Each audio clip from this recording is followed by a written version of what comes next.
Hello everyone, welcome to Trinetra PCS.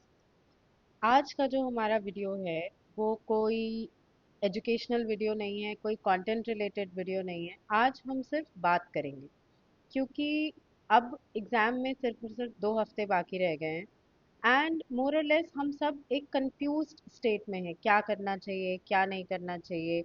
आखिरी के दिन बचे हैं, इनको कैसे निकाला जाए, बहुत डर है हमारे अंदर। तो इस वीडियो में मैं आपसे सिर्फ यही बात करूंगी कि आगे का जो हमारा अप्रोच है, आने वाले जो 14 डेज हैं, 14 दिन है हमारे पास, उसमें हमें क्या करना चाहिए। तो हम डूज एंड डोंट्स दोनों के बारे में बात करें। तो सबसे पहले तो बात करते हैं डूज की। हमें क्या करना है।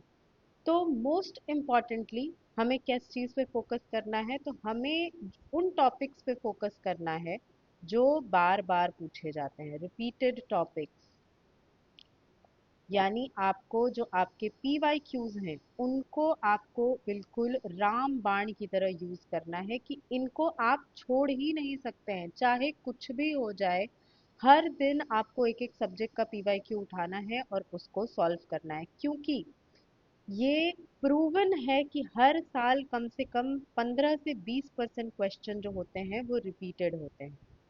तो सबसे पहला जो हमारा काम है वो हो जाएगा हमारा PYQs। तो first of all we will do PYQs। Next, अब सेकंड में क्या करना है हमको, तो सेकंड में हमको जो हाई प्रोबेबल एरियाज हैं, हाई यील्डिंग एरियाज हैं, उनको आइडेंटिफाई करना है।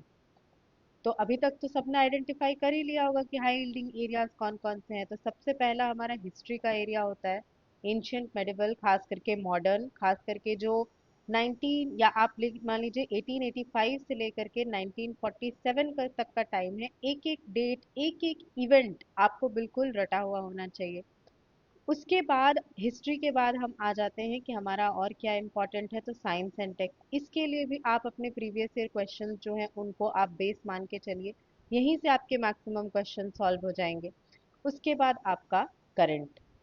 करंट में आपको नेशनल करंट भी करना है, नेशनल इंटरनेशनल, और उससे भी ज़्यादा इम्पोर्टेंट आपको बिहार का करंट भी जो है वो देखना है। और इन दोनों में ही आपको इकोनॉमिक सर्वे प्लस जो बजट होता है हमारा, इन दोनों को देखना है। बजट और इकोनॉमिक सर्वे बिहार की दोनों की वीडियो हमारे चैनल पे ऑलरेडी अपलोडेड है। तो सेकंड में हमारा क्या हो गया, जो हाई यील्डिंग एरियाज हैं, HYAs जिनको हम, या HYTs कह सकते हैं, उन पे फोकस करना है। फिर थर्ड नंबर पे हमको क्या करना है, थर्ड नंबर पे हमको ये करना है कि हमको सबसे पहले तो अपने आप पर कॉन्फिडेंस रखना है कि जो भी हमने पढ़ा है उसको हम याद कर रहे हैं, वो हमारे दिमाग में जा रहा है, इस बात पर फोकस करना है। और मोस्ट इम्पॉर्टेंटली कि क्या होगा इसके बारे में नहीं सोचेंगे, कैसे होगा नहीं होगा, बार बार लगे कि हाँ भूल रहे हैं, उन सब चीज़ों को अभी थोड़े टाइम के लिए रिलैक्स छोड़ देंगे। अपने आप को प्रॉपर रेस्ट दीजिए। मैं ये नहीं बोलूंगी कि हाँ आप 12-14 घंटे सो रहे हैं, लेकिन at least 5 to 6 hours of sleep अभी आपके लिए इम्पोर्टेंट है। इससे कम सोना ठीक नहीं है। हाँ, मैं ये भी नहीं बोलूंगी कि आप 8-9 घंटे सो लीजिए, क्योंकि अभी का टाइम है, 2 हफ्ते बचे हैं। तो ये 14 डेज जो है, ये आपके मैराथन का टाइम है। यहाँ पे आप स्प्रिंट अफोर्ड नहीं कर सकते हैं। ये आपका मोस्ट क्रूशियल टाइम है जो ये डिसाइड करेंगे कि आपका नाम, आपका रोल नंबर लिस्ट में होगा या नहीं होगा। क्योंकि मैक्सिमम जो लोग होते हैं ना, वो 2-3 मार्क्स से रह जाते हैं। 2 मार्क्स ऊपर, 2 मार्क्स नीचे से उनका कट ऑफ जो है वो रह जाता है। और यही जो आखिरी के 14 दिन होते हैं, आखिरी के 15 दिन होते हैं, 20 दिन होते हैं, इसी में वो 2 मार्क्स की जो हमारी दौड़ है वो कंप्लीट होती है। तो थर्ड चीज हमको क्या करनी है कि हमको अपने ऊपर कॉन्फिडेंस रखना है, और प्लस अपने आप को रेस्ट भी देना है एडिक्वेट अमाउंट में। अब बात करते हैं कि हमको क्या नहीं करना है। तो क्या नहीं करना है में सबसे पहले तो आपको डरना नहीं है। डरना नहीं है,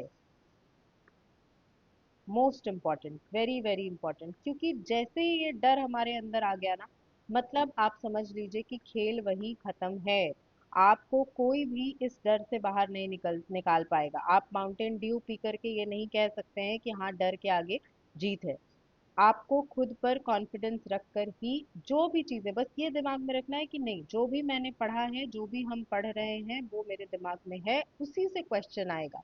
कोई क्वेश्चन अगर टफ लग रहा है तो वो सिर्फ मेरे लिए टफ नहीं है, वो सबके लिए टफ है। अब आपको जब पेपर मिलेगा तो कुछ क्वेश्चंस आपके ऐसे भी रहेंगे जो बिल्कुल ही बाउंसर क्वेश्चन रहेगा, कि कहाँ से पूछा, क्या पूछा, कोई आइडिया नहीं है। तो इतना ध्यान रखना है कि वो क्वेश्चन सबके लिए बाउंसर होते हैं। कुछ क्वेश्चंस ऐसे होते हैं जो सिर्फ और सिर्फ कट ऑफ के लिए दिए जाते हैं, कि कट ऑफ 2-4 मार्क्स जो है वो इंक्रीज हो जाए, ताकि जो नॉन सीरियस लोग हैं वो छट जाए। तो आपको ये ध्यान रखना है कि उन क्वेश्चंस पे दिमाग नहीं लगाएंगे, उन पे फोकस करेंगे जो हमको आता है। तो फोकस ऑन रिवाइजिंग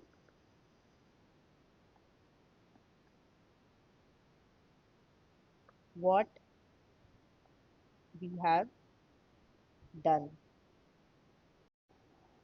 थर्ड बात करते हैं मॉक टेस्ट की। तो बहुत लोग मुझसे पूछते हैं कि मॉक टेस्ट जो है वो देना चाहिए नहीं देना चाहिए, कितने मॉक टेस्ट देने चाहिए। अगर मेरी सजेशन मानिए तो आने वाले दिनों में आप मॉक टेस्ट बिल्कुल ना के बराबर कर दीजिए। बहुत तो एक, नहीं तो मैक्सिमम 2 मॉक टेस्ट दीजिए जो आने वाले 2 हफ्ते हैं। उससे ज़्यादा देना कैन प्रूव फेटल। अभी आप सिर्फ, क्योंकि क्या होता है ना कि मान लेते हैं कि एक मॉक टेस्ट में बहुत अच्छा मार्क्स आ गया तो हमारे अंदर कॉन्फिडेंस आ गया, और एग्जाम के जस्ट पहले वाले मॉक टेस्ट में मान लिया कि हमको कम नंबर आ गए, कि हमको 65 नंबर आया या 75 नंबर आया, तो उससे क्या होता है कि हमारा मॉरल बिल्कुल डाउन चला जाता है। तो हमको ये ध्यान रखना है कि अब मॉक टेस्ट को अवॉइड करेंगे और जो चीज़ें हमने पढ़ी हैं उसी को रिवाइज करने पे फोकस करेंगे। और चौथी और मोस्ट इम्पॉर्टेंट चीज़, तो थर्ड हमने क्या देखा, तो 1 to 2 mock test, not more than that.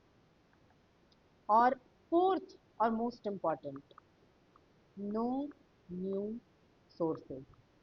अभी भी आपको मार्केट में बहुत सारे ऐसे सोर्सेज दिखेंगे, आज इस इंस्टीट्यूट का मैगजीन आ रहा है, कल उस इंस्टीट्यूट का मैगजीन आ रहा है, पर अब बस, अब जो पढ़ा है उसी को हम कंसोलिडेट कर सकते हैं। कुछ नई चीज जो है बहुत ज्यादा हम रिटेन नहीं कर पाएंगे। तो कोई भी नया बुक उठा कर के ले आएंगे, 100 पेज 150 पेज, उसको पढ़ने में ही आपको जो है 2 दिन का समय लग जाएगा, और फिर 2 दिन उसको रिवाइज करने में।